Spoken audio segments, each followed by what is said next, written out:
Instead, focus on your path and where life is taking you. Understand the role you're meant to play in the grand scheme of things. We all have a purpose, and for humans, it's to connect and support each other. Our main trait is our ability to socialize and connect with others. Next, it's essential to control our physical desires and not let them dominate our decisions. Our ability to reason should always guide us, keeping our passions and desires in check. Lastly, always be careful and avoid making hasty mistakes. If you keep these principles in mind, you'll be on the right path. Think of your past as done and gone. Live the rest of your life by good principles, like it's an unexpected bonus. Embrace what life throws at you. It's your unique path. What could be more suitable for you than your own journey?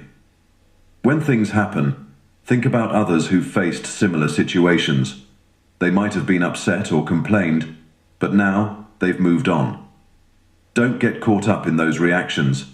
Instead, focus on how you can use such situations positively.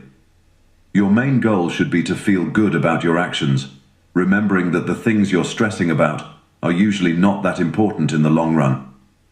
Look within yourself. There's a source of goodness inside you. Keep exploring it, and it'll always provide. Keep your body stable and consistent in its movements and positions.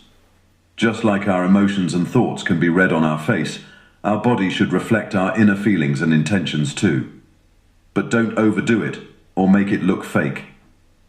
Living life is more like being a wrestler than a dancer. While a dancer moves with planned steps, a wrestler has to be always ready for unexpected moves from his opponent. Always think about the kind of people whose approval you seek. Understand what drives their thoughts and choices. This way, you won't blame those who make honest mistakes, and you won't rely too much on their praise. Plato said that deep down, everyone values truth. The same goes for fairness, self-control, kindness, and other good traits. Remembering this will help you be more understanding and patient with others. Whenever you're in pain, remember it's not a sign of weakness, and it can't hurt your inner self or your ability to think and connect with others. Think about Epicurus's idea. Pain isn't forever, and it's not too much to handle, especially if you focus on its actual impact and don't exaggerate it in your mind. Also, we often deal with discomforts like tiredness, extreme heat, or lack of hunger without realizing they're similar to pain. If any of these bother you, remind yourself not to be overwhelmed by pain. Make sure you don't treat unkind people the same way they treat others. Be better than that. Why do we think Telauges wasn't as smart as Socrates? It's not just because Socrates faced challenges bravely, argued well, or stood up for what's right, like refusing to arrest an innocent person. It's more about Socrates' character. He was content doing the right thing, respected both people and gods, wasn't easily bothered by others' mistakes, and never let his physical desires control him.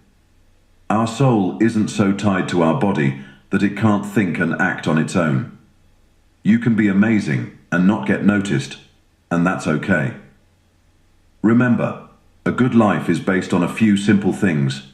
Even if you don't become a top scholar, you can still be a kind, humble person who listens to their inner moral compass and believes in a higher power.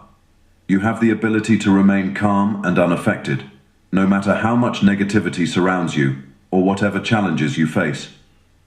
Even if everyone was against you or you faced life-threatening dangers, your inner self can stay peaceful.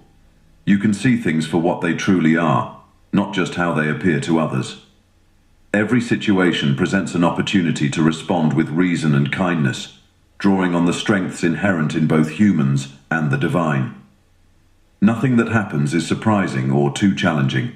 Everything is familiar and manageable. The highest moral standard is to live every day as if it's your last, staying genuine, active, and sincere.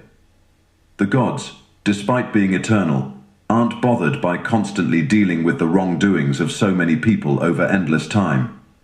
They even continue to care for them. Yet you, who have a limited time, find it hard to tolerate others, even though you're not perfect either. It's silly to focus on other people's flaws when you should be addressing your own, especially since you can change yourself, but not others. Anything that doesn't serve a logical or social purpose is considered less important by our rational mind. When you do something good for someone, that's the reward in itself. Don't expect praise or something in return like some people do. People don't get tired of things that benefit them. Since acting naturally benefits both you and others, keep doing it without getting tired. Nature created a structured world. Everything either follows a set pattern or has a purpose. Remembering this will help you stay calm in many situations. Book 8. Remember, it's too late to make your entire life seem like that of a perfect philosopher, especially since many know you're far from being wise. You've faced challenges, and it's not easy to be seen as a philosopher now. So, stop worrying about what others think of you. Just live as long as you naturally can, even if it's a short time. Focus on understanding and following your true nature without distractions. You've tried many things seeking happiness, theories, wealth, fame, pleasures.